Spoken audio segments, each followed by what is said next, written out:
Love this podcast? Support it and sponsor today. Simply head to ozcastnetwork.com for details.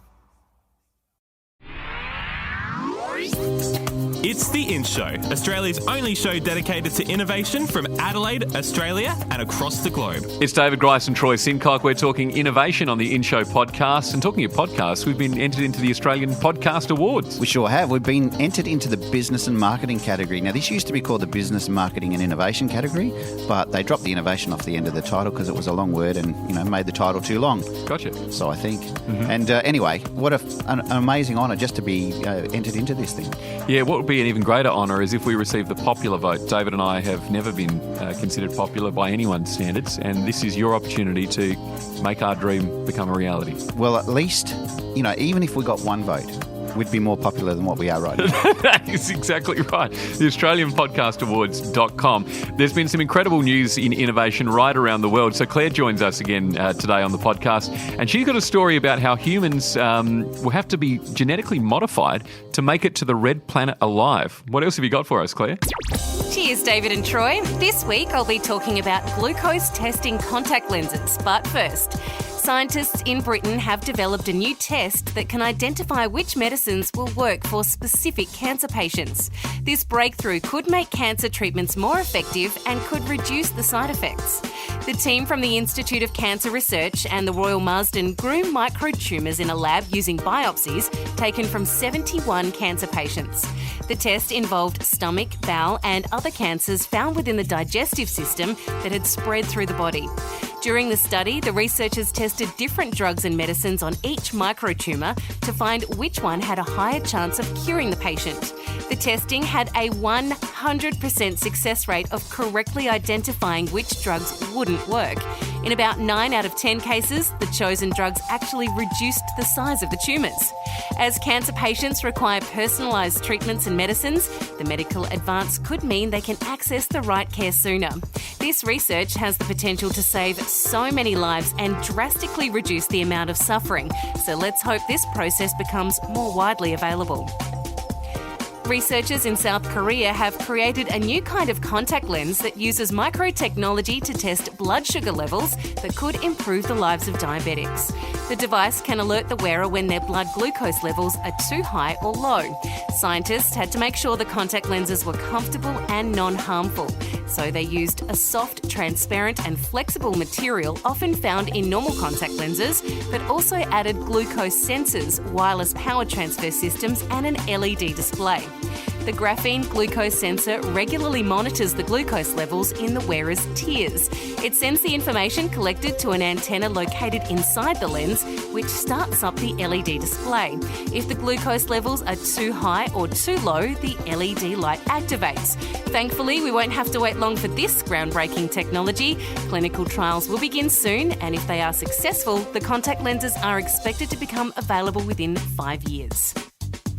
Elon Musk's dream of colonising Mars doesn't seem too far away from becoming a reality, but there's a big problem: radiation. The humans who make it to the red planet will most likely have to be genetically modified to ensure they're radiation resistant. It's one thing to have protective suits, but it's another to make sure that if those suits fail, the colonists still have a chance of surviving. Around the world, scientists are researching how this can be achieved.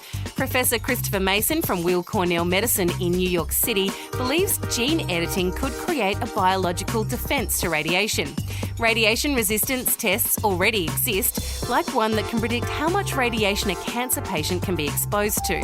Researchers also know a lot about humans and animals with genetic defects that cause them to be extra sensitive to radiation, but they don't know a lot about resistance to it.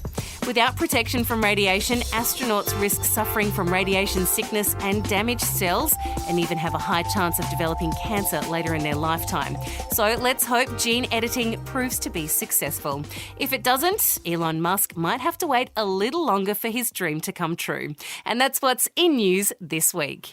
Thanks, Claire. Well, David, gene editing, I tell you what, obviously we're doing it at a small scale, but to think that, we're looking at the magnitude of how we can live on other planets. I mean, it's been something that people, that are interested in space have been dreaming about for years and years and years. It's really interesting to think about this because, we're talking now about space travel and inhabiting other planets. Like we've got our Elon Musks of the world that are trying to get into space travel and Richard Branson and those sort of major names around the world.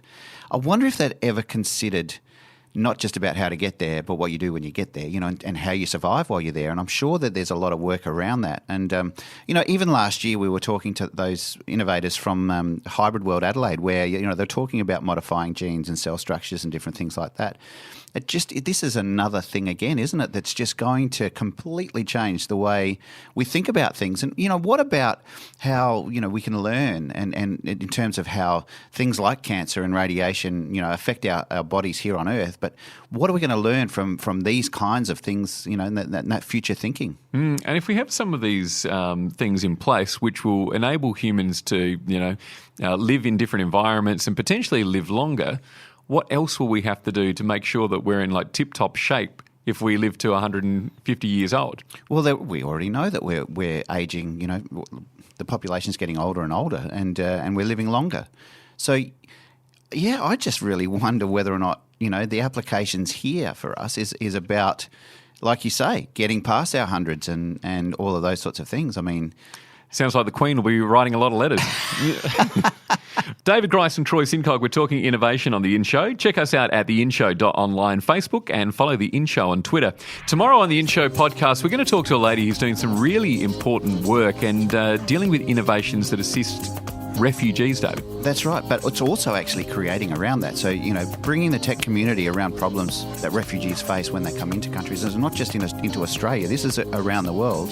The Tech Refugees Hackathon not only happens here in Australia, but it's happening in other countries around the world as well. So if you're in a place that has this event happening, make sure you just jump on and what this is going to do, or what it's already doing, is going to change thousands of lives. Yeah, it's wonderful. It teaches refugees new skills as well as drawing on the skills they already have for the benefit of new communities. Her name's Janine Malcolm from the Tech Refugees Hackathon. It's happening in May. You'll hear her story on the next In Show podcast. The In Show News. Subscribe to the In Show podcast on iTunes. A Dave and the Beanstalk production.